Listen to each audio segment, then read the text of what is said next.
Je remercie bien évidemment Grégoire pour son invitation, pour l'organisation, et c'est pas de la démagogie facile. Je remercie tout le CRO de Chartres et l'ensemble de nos arcs et de nos techs sans qui on ne serait pas là aujourd'hui et qui sont essentiels pour la tenue de ce registre. Grégoire m'a partagé quelques diapos, donc je dois lui rendre aussi hommage une deuxième fois.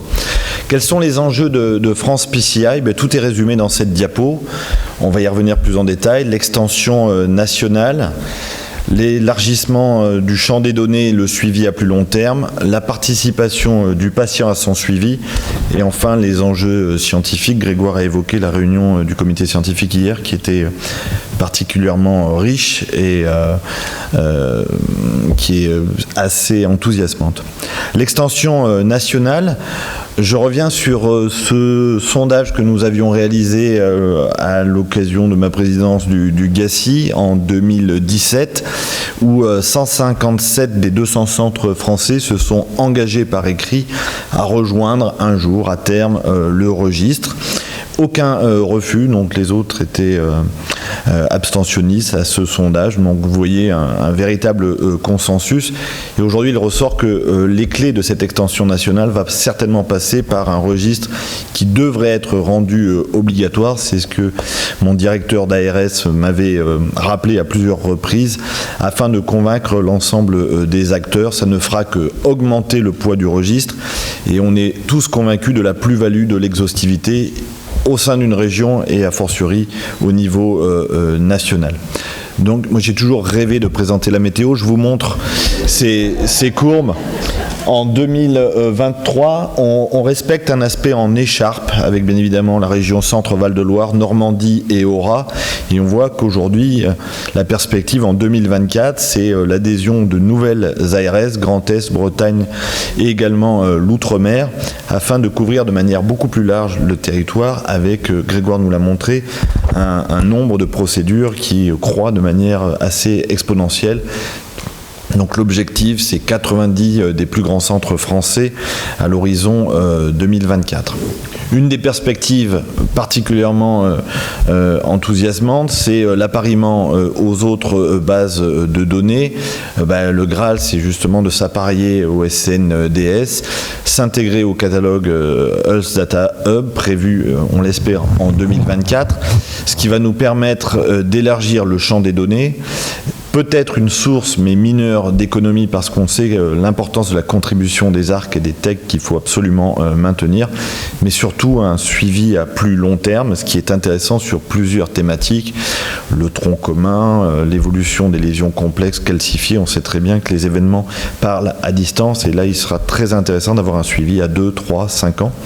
Et enfin, ça va augmenter la puissance du registre. Donc le croisement avec ces bases va automatiser une partie du recueil des données, ne serait-ce que les causes médicales de décès qui pourront être croisées avec France PCI, donc certainement la source de nouveaux projets scientifiques.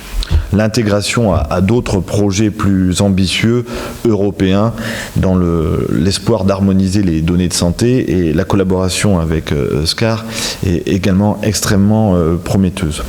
Une initiative que l'on a pu mener avec Grégoire sur nos deux centres, Chartres et Clermont-Ferrand, une expérience pilote avec une start-up lyonnaise, Walisco, qui a montré que si on implique le patient dès son hospitalisation, qu'on le dote d'une application disponible sur smartphone, il est capable de nous adonner des informations, ce qui soulage d'autant la charge de nos arcs et de nos techs à hauteur de 30%.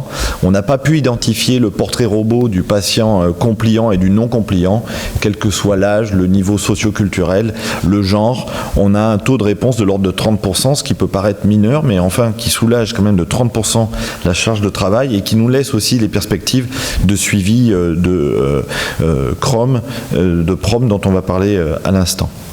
Les perspectives, c'est des indicateurs de qualité. On en débat dans chaque présentation depuis ce matin. Les PROM, les CROM.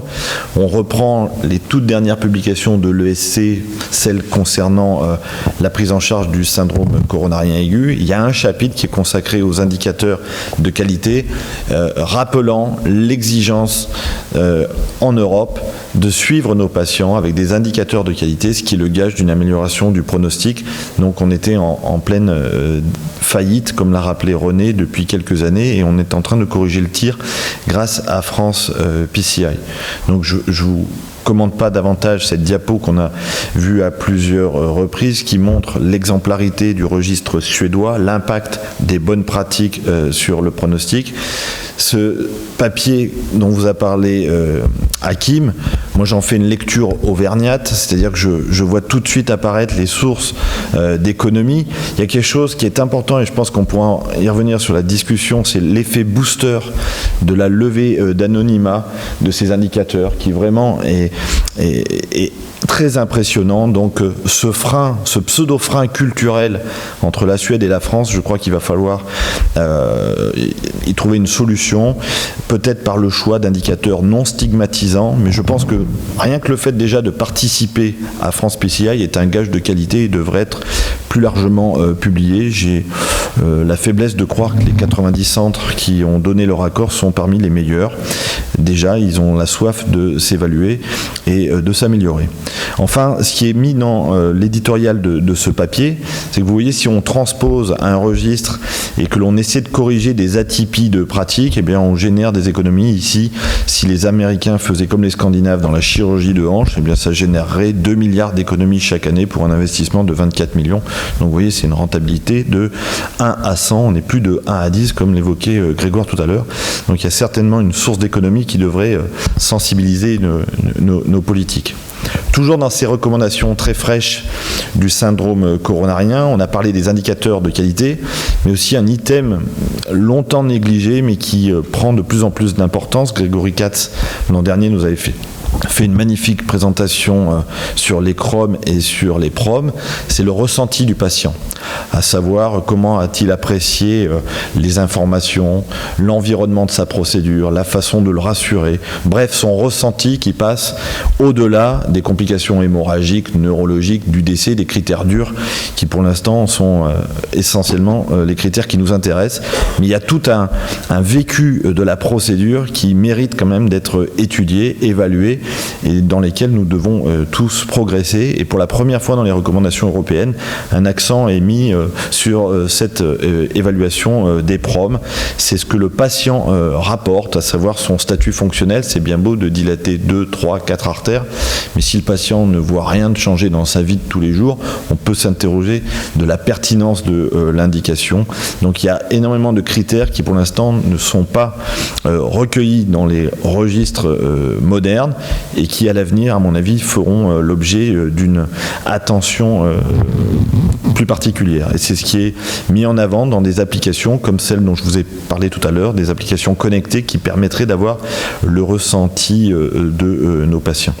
Donc la pertinence et la qualité des soins, c'est certainement une perspective très intéressante de France PCI. Ça nous permet de nous benchmarker par rapport aux autres centres, de voir l'impact de mesures correctrices au travers un suivi longitudinal dans nos pratiques, nos résultats, en intégrant bien évidemment le profil de patient. Et je pense que l'intelligence artificielle devrait nous permettre d'apparier. René très justement a parlé du profil de patient qui n'est pas le même dans certains centres à haut volume avec une chirurgie, une réanimation, une assistance circulatoire, que des centres à plus petit volume avec une activité essentiellement diagnostique. Donc c'est important aussi de donner ces éléments de correction à la lecture des politiques et a fortiori du grand public. Et dans ce rapport de la Fédération hospitalière de France, c'est intéressant de noter dans 5 spécialités quelles sont les disparités de pratiques. Alors ça peut être public, privé, ça peut être entre départements. Vous voyez que mon fils est ophtalmo, mais les ophtalmos, ils font pas très bien. Vous voyez, entre le public et le privé, on perd 3 fois plus de cristallin dans le privé. Et je vous laisse imaginer la disparité d'un département à l'autre. La cataracte, sa prévalence, elle passe de 1 à 10 pour des raisons assez mystérieuses qui vont au-delà de l'analyse épidémiologique. Heureusement, dans ce qui est du stent, privé et public, on a le même taux de recours avec finalement une faible disparité interdépartementale. Donc c'est tout l'intérêt aussi d'un registre comme France PCI de donner les clés d'interprétation politique, pourquoi il se fait davantage de procédures dans tel ou tel centre. Et je pense qu'il y a des clés épidémiologiques qui permettent aussi de lever certaines fausses suspicions. Enfin, les enjeux scientifiques.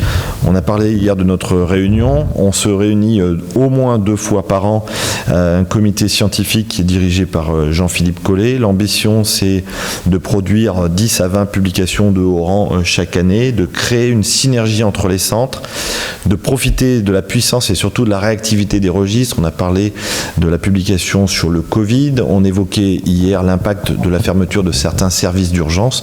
On peut très rapidement, en quelques mois, mesurer l'impact de ces accidents. Enfin, dynamiser la recherche clinique, et René a eu raison de rappeler de l'impact que ça peut avoir dans des centres de petite taille ou des centres moyens, où on a pu implanter des ARC et des TEC, alors que c'était des centres qui étaient exclus de toute recherche clinique, et ça c'est aussi une valeur ajoutée, un dégât collatéral positif de France PCI.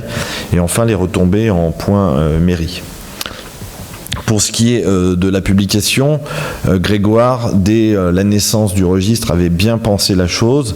La base de données, elle est ouverte. Tout centre peut y participer moyennant une certaine discipline. Les données sont accessibles.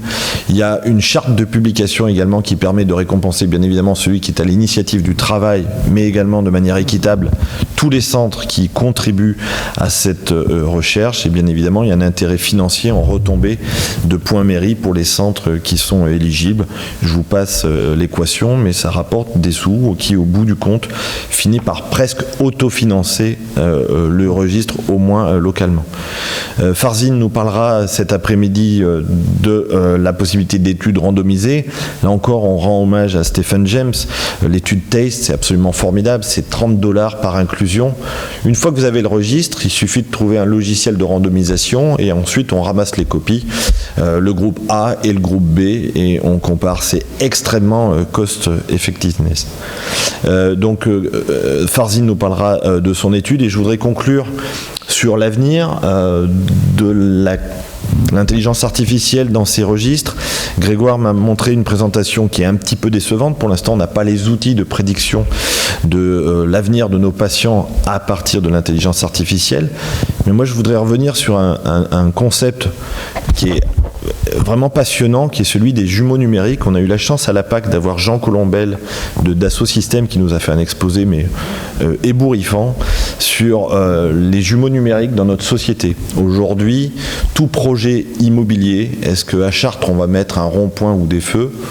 Eh bien, on fait le jumeau numérique de la ville de Chartres et on fait tourner, et on s'aperçoit que si on met un rond-point, il y aura moins d'embouteillage en 2035 que si on met des feux. Aujourd'hui, l'industrie navale, l'industrie automobile passe par les jumeaux numériques.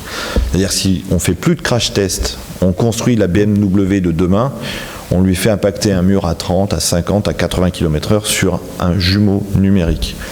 Mais pour faire ce jumeau numérique, il faut connaître la composition de la BMW, la résistance, le poids du métal. Donc il faut des datas.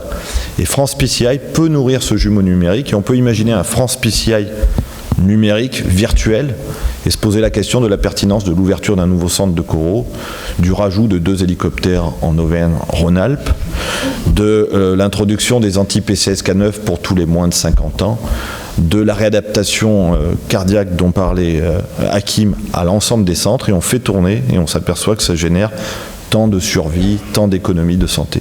Donc pour construire ces jumeaux numériques de demain, il faut une base de données solide que l'on puisse intégrer dans notre modèle, et je pense que France PCI sera incontournable en cardiologie interventionnelle. Donc c'est aujourd'hui un outil essentiel pour aujourd'hui, pour demain, afin d'améliorer les pratiques, de niveler par le haut, c'est toute la philosophie de ce registre, et de tendre vers l'excellence avec les différents volets que je viens d'évoquer. Et je pense que France PCI peut et se doit d'être ambitieux.